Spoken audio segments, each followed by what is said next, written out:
Shalom à tous et bienvenue sur ma chaîne Bible et Vérité. Ici, on explore la parole de Dieu sans compromis, avec profondeur, clarté et surtout avec foi. Si tu es nouveau ici, je t'invite à t'abonner, à activer la cloche pour ne rien rater et à nous rejoindre dans cette aventure spirituelle où la vérité de la Bible rencontre la réalité de nos vies. Aujourd'hui, j'ai un message brûlant sur le cœur. Un message qui va te parler si tu te retrouves dans une saison d'hésitation, de doute, ou si tu sais que Dieu t'appelle à bouger, mais que tu n'as pas encore osé faire le pas. Le titre du jour, c'est « Quand Dieu te dit de bouger, n'attends pas ». Et je t'assure, ce que tu vas entendre aujourd'hui pourrait littéralement changer ta manière d'obéir à Dieu. 1. Quand Dieu appelle, il n'attend pas ton confort. Il y a des moments dans la vie où tout semble enfin se stabiliser. Tu retrouves un peu de paix, ton quotidien devient prévisible. Et c'est précisément là que Dieu parle. Pas quand c'est facile, pas quand tu es prêt. Il parle quand c'est nécessaire. Tu dors profondément, tu te dis que tu as enfin retrouvé un rythme après une saison compliquée. Et soudain, Dieu te dit « Lève-toi, pars, maintenant ». Sans explication, sans préavis, juste un ordre. C'est ce qui est arrivé à Joseph dans l'Évangile. Un ange lui apparaît en rêve et lui dit de fuir avec Marie et le petit Jésus. Immédiatement, pas demain, pas plus tard, pas après réflexion. Ce genre d'appel n'est pas juste un changement de plan. C'est une rupture divine, une interruption sacrée. Dieu ne cherche pas ton confort. Il cherche ta disponibilité. Trop souvent, on veut comprendre avant d'obéir. Mais Dieu, lui, agit au-delà de ta logique. Il voit l'invisible, l'inattendu, le danger qui se cache derrière ce que toi tu trouves rassurant. Et quand il dit « bouge », c'est qu'il te protège, qu'il prépare une étape supérieure, même si tu ne vois encore rien. Quand Dieu appelle, il ne s'aligne pas sur ton agenda. Il interrompt ce que tu penses maîtriser, non pas pour te perturber, mais pour t'aligner avec sa volonté parfaite. 2. L'obéissance radicale commence là où la logique s'arrête, un sens en mots. Trop souvent, nous croyons que suivre Dieu doit venir avec une feuille de route claire, une paix intérieure garantie, un feu vert céleste flamboyant. Mais la vérité est bien plus simple et bien plus exigeante. Dieu parle, et toi tu obéis. Point. Prenons l'exemple de Joseph. Il n'a pas demandé de détails. Il n'a pas attendu le lever du soleil pour y voir plus clair. Il s'est levé au milieu de la nuit, a réveillé Marie et a pris le bébé. Pas de bagages, pas de « on va dormir encore un peu », pas de consultation. Juste un pas, immédiat, radical, total. Mais pourquoi ce genre d'obéissance est-il si difficile pour nous aujourd'hui? Parce que nous avons été conditionnés à penser que comprendre doit précéder l'action, que Dieu nous doit des explications, et que tant que nous ne ressentons pas une paix totale, ce n'est pas encore le bon moment. Mais dans la Bible, on ne voit pas cette dynamique. Abraham est parti sans savoir où il allait. Moïse est retourné en Égypte avec un passé de meurtrier. Pierre a marché sur l'eau tant qu'il gardait les yeux sur Jésus, pas sur la logique. La logique humaine veut des garanties. Dieu, lui, te demande la confiance. Tu te demandes peut-être « et si je me trompe? Et si ce n'était pas vraiment Dieu ?» C'est là que tu dois apprendre à reconnaître la voix du berger. Jésus a dit « Mes brebis entendent ma voix ». Jean 10, 27. Si tu marches dans la prière, dans la parole, et dans une relation réelle avec lui, tu sauras quand c'est lui qui parle.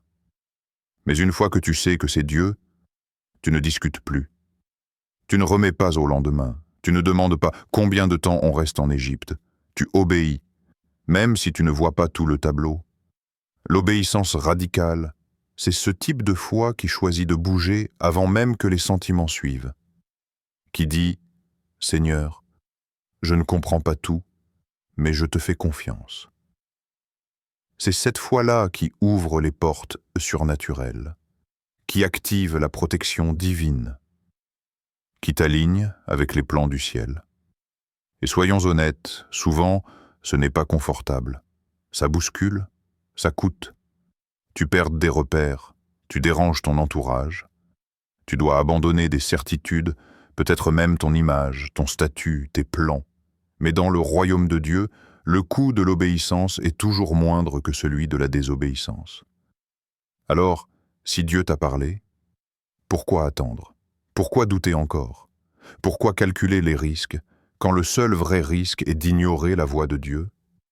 Joseph a protégé Jésus non pas par stratégie humaine, mais par une foi silencieuse, déterminée et radicale. Toi aussi, tu peux marcher ainsi, pas à pas, dans l'inconnu, mais en sécurité, parce que tu marches avec celui qui voit tout. 3. La tension entre la foi et les émotions. As-tu déjà su dans ton cœur ce que Dieu attendait de toi, mais tout en toi criait « non ». Tu savais qu'il fallait partir, changer, couper une relation, faire un pas risqué, mais ton corps tremblait, ton cœur résistait et tes émotions t'étouffaient. Bienvenue dans la tension entre la foi et les sentiments. C'est là que beaucoup de croyants se retrouvent paralysés. Pas parce qu'ils ne connaissent pas la volonté de Dieu, mais parce qu'ils attendent de se sentir prêts, de ressentir une paix complète, d'avoir moins peur. Mais écoute-moi bien, la foi n'attend pas les émotions pour agir. Elle agit malgré les émotions. Prenons encore une fois l'exemple de Joseph et Marie. Tu crois vraiment qu'ils n'avaient pas peur? Voyager au cœur de la nuit, dans un pays étranger, avec un nouveau-né, sans sécurité, sans argent, sans réseau, humainement, c'était terrifiant. Mais ils n'ont pas attendu que l'envie d'obéir vienne. Ils ont simplement fait confiance à Dieu plus qu'à leurs sentiments. Les sentiments sont des indicateurs, pas des directeurs. Ils peuvent te dire ce que tu ressens, mais ils ne doivent pas décider où tu vas. Tu n'as pas besoin de sentir que tu es courageux pour être courageux. Tu n'as pas besoin de ressentir la paix pour marcher dans la paix. Tu n'as pas besoin de comprendre pour obéir. Tu n'as besoin que d'un mot, va. La foi biblique, ce n'est pas une émotion, ce n'est pas une sensation agréable dans le ventre. C'est une décision surnaturelle, prise souvent dans un moment de tension extrême, quand tout en toi crie « reste », mais que Dieu dit « pars ». Tu te sens faible? C'est parfait. C'est là que la force de Dieu se manifeste. Tu trembles? Tant mieux. Tu vas pouvoir découvrir que Dieu ne t'abandonne jamais quand tu marches dans l'obéissance, même les jambes fléchies. La foi est une marche, pas un ressenti, pas une garantie émotionnelle. C'est dire « Seigneur, mes émotions ne comprennent pas, mais mon esprit te fait confiance. » Si tu attends de te sentir prêt pour obéir à Dieu, tu attendras toute ta vie. Parce que la foi n'est jamais confortable. Elle demande de lâcher prise sur la peur, sur le passé, sur les projections. Alors aujourd'hui, prends cette décision courageuse. Crois Dieu plus que tes émotions. Fais taire tes doutes et avance dans la direction que Dieu t'a montrée. Tu ne le regretteras jamais. 4. Le prix de l'obéissance. Sacrifice, silence et solitude. L'obéissance à Dieu est puissante, mais ne te trompe pas, elle a un prix. On parle souvent des bénédictions de l'obéissance, et elles sont bien réelles, mais très peu parlent de ce que l'obéissance coûte en secret. Et pourtant, chaque pas vers la volonté de Dieu implique un sacrifice profond. Regarde Marie et Joseph. Ils ont dû quitter tout ce qu'ils connaissaient, pas pour fuir une erreur, pas pour échapper à une conséquence, mais pour protéger une promesse. Ils fuient non parce qu'ils ont péché, mais parce qu'ils portent quelque chose de saint. Toi aussi, si tu transportes une vision divine, une mission, un appel, attends-toi à devoir marcher loin de la foule, loin de la reconnaissance, parfois dans la solitude. Porter l'appel de Dieu, ce n'est pas glamour. C'est souvent lourd, incompris et silencieux. L'obéissance t'exposera à des critiques, à des regards étranges, à des pertes. Elle peut t'éloigner de gens que tu aimais. Elle peut t'amener à faire des choix radicaux, douloureux. Elle peut te faire dire non, là où tout le monde dit oui. Mais voici la vérité. Rien de ce que tu laisses pour Dieu ne sera jamais perdu. Tu ne suis pas Jésus pour être applaudi. Tu le suis pour être transformé. Et parfois, cette transformation passe par des saisons de désert, de détachement, de pertes apparentes. Mais ces pertes sont des investissements éternels. Le monde te dira « Reste dans ta zone de confort. Pense à toi. Attends le bon moment. » Mais Jésus a dit « Si quelqu'un veut venir après moi, qu'il renonce à lui-même, qu'il prenne sa croix et qu'il me suive. » Matthieu 16, 24. Ta croix, ce n'est pas juste une souffrance. C'est le prix de ton alignement avec le ciel. Elle signifie « Je renonce à mes droits, à mes plans, à mon timing, pour entrer dans ce que Dieu a préparé. » Et ce prix, il en vaut la peine. Parce que tu n'achètes pas simplement une bénédiction. Tu entres dans une dimension de vie surnaturelle où Dieu te guide, te couvre et te rend capable de porter ce qu'aucun être humain ne pourrait porter sans lui. Alors oui, obéir coûte. Mais désobéir coûte encore plus. 5. Ne regarde pas en arrière. Ton avenir est devant, pas derrière.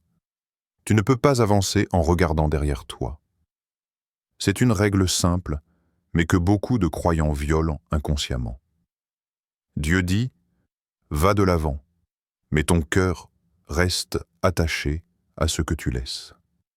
Tu avances physiquement, mais ton esprit est encore prisonnier d'un souvenir, d'un confort, d'un passé. Et cette nostalgie spirituelle peut devenir ta plus grande prison. Regarde la femme de Lot. Elle a quitté Sodome, mais son regard s'est retourné. Et en un instant, elle s'est figée, transformée en une statue de sel. Pourquoi ? Parce qu'en regardant en arrière, elle a trahi son attachement à ce que Dieu détruisait. Dieu ne veut pas seulement que tu bouges avec tes pieds. Il veut que tu bouges avec ton cœur. Regarder en arrière, c'est nourrir un attachement à une saison que Dieu a déjà fermée. C'est remettre en question la légitimité de l'appel. C'est vouloir revivre ce que Dieu a déjà dépassé. Joseph et Marie n'ont pas eu ce luxe. Quand Dieu leur a dit « Pars », ils n'ont pas regardé les anges qui avaient chanté à Bethléem. Ils n'ont pas cherché à s'attarder dans la ville du miracle. Parce qu'ils savaient, le miracle d'hier ne remplace pas l'obéissance d'aujourd'hui. Trop de gens se privent du futur parce qu'ils idéalisent le passé. Ils veulent la nouveauté de Dieu, mais ils refusent de lâcher l'ancien. Ils veulent en marcher vers la promesse, mais en traînant les souvenirs. Mais on ne peut pas embrasser la destinée si on romantise l'endroit d'où Dieu nous a sortis. Voici une vérité. Certains retournent non parce que Dieu les y a envoyés, mais parce qu'ils ont regardé trop longtemps en arrière. Et à force de ressasser ce qu'ils ont perdu, ce qu'ils auraient pu faire, ce qui était plus facile avant, ils perdent le momentum spirituel. Ton regard influence ta direction, et ta direction dicte ta destination. Alors, lâche ce que Dieu a déjà quitté. Ne t'accroche pas à une amitié morte, à une ancienne version de toi-même, à un travail que Dieu a fermé. Si Dieu a permis la fermeture d'une porte, c'est parce qu'il veut t'en ouvrir une autre. Ne sois pas figé dans une saison révolue. Tu es appelé à avancer. 6. Obéir, c'est se placer sous la protection divine quand Dieu te dit « pars », ce n'est pas juste pour t'éprouver. Ce n'est pas pour te déranger gratuitement. C'est souvent pour te protéger. C'est exactement ce qu'il a fait avec Joseph. En apparence, tout allait bien à Bethléem. Mais dans le monde invisible, le danger approchait. Hérode avait prévu de tuer tous les enfants de moins de 2 ans. Joseph, lui, ne voyait rien de cela. Mais Dieu, lui, savait. Et au lieu de lui expliquer le plan complet, Dieu lui a juste dit « Lève-toi, prends l'enfant et sa mère, fuis en Égypte. » Et Joseph a obéi, sans connaître toute l'histoire, sans voir le danger. C'est ça, la vraie sécurité. Être exactement là où Dieu veut que tu sois. Tu peux être dans une maison fortifiée, entourée de tous les systèmes d'alarme du monde. Si tu n'es pas à l'endroit que Dieu t'a indiqué, tu es vulnérable. Beaucoup de croyants prient pour la protection, mais refusent de quitter les lieux, les relations ou les activités que Dieu leur a déjà demandé de laisser. Et ensuite, ils se demandent pourquoi la paix les a quittés. Pourquoi les attaques deviennent plus fortes. Dieu protège dans l'obéissance. L'obéissance te fait passer sous le parapluie de la grâce. Elle te place dans l'angle mort de l'ennemi, là où seul Dieu peut te garder. Il ne s'agit pas de comprendre pourquoi Dieu t'envoie ailleurs. Il s'agit de faire confiance à ce qu'il voit et que toi tu ignores. Joseph n'a pas attendu une confirmation publique. Il n'a pas exigé des garanties. Il a répondu au timing de Dieu et sa promptitude a activé la couverture céleste. Il n'a pas eu de grands miracles visibles ce soir-là, mais il a sauvé la vie du Sauveur du monde. Ton obéissance à Dieu est peut-être en train de protéger une promesse que tu ne comprends même pas encore. N'attends pas que la tempête se lève pour te mettre à l'abri. Dieu voit les tempêtes bien avant toi. Et souvent, son instruction d'aujourd'hui est ta protection de demain, 7. L'obéissance ouvre des portes pour les générations à venir. Ton obéissance, aujourd'hui, ne te concerne pas seulement toi. Elle est liée à ceux qui viendront après toi. Joseph n'a pas seulement protégé sa famille. Il a protégé le plan du salut de l'humanité. Son obéissance a gardé Jésus en vie. Et Jésus, plus tard, a donné sa vie pour tous. Ton oui à Dieu peut sembler petit, presque insignifiant, mais aux yeux de Dieu, c'est un déclencheur de destinée. Et si ce que Dieu te demande de faire aujourd'hui, ce pas inconfortable, ce changement radical, avait des conséquences éternelles, et si ton obéissance préparait un terrain spirituel pour tes enfants, tes petits-enfants, ton entourage, ton Église, ta génération, nous vivons dans un monde qui glorifie l'individualisme. Mais le royaume de Dieu fonctionne en héritage, en transmission, en alliance. Ton oui n'est pas juste un acte personnel. C'est une clé spirituelle qui ouvre des portes que toi seul ne franchiras peut-être pas, mais que d'autres traverseront grâce à toi. Dieu voit plus loin que toi. Il construit avec les générations en tête. Il veut bénir ta descendance, établir une lignée de foi, libérer des appels à travers ton obéissance. La Bible dit « Nous sommes l'ouvrage de Dieu créé en Jésus-Christ pour de bonnes œuvres, que Dieu a préparées d'avance afin que nous les pratiquions. » Éphésiens 2, 10. Dieu a un plan pour toi. Et ce plan, aussi personnel soit-il, est interconnecté avec d'autres vies. Alors, ne minimise jamais ton obéissance. Ne dis pas « ce n'est qu'un petit pas ». Car dans le ciel, il n'y a pas de petits pas quand c'est Dieu qui parle.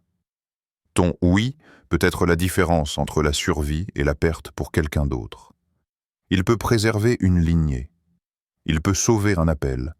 Il peut inspirer une génération à marcher dans la vérité. Quand Dieu dit « pars », ce n'est pas juste un mouvement géographique. C'est une activation spirituelle. C'est une décision qui ouvre le ciel, qui attire les anges, qui engage la providence divine et qui protège, prépare et propulse le futur. Si Dieu te dit de bouger, n'attends pas, n'analyse pas, n'hésite pas. Obéis. Ton avenir, ta paix, ta protection et même le destin d'autres personnes dépendent de ton oui aujourd'hui. Merci d'avoir suivi ce message sur Bible et Vérité. Si ça t'a parlé, abonne-toi, partage cette vidéo et surtout, mets en pratique ce que tu as entendu. Que Dieu te fortifie dans chaque décision de foi. Et souviens-toi, la vérité te rendra libre.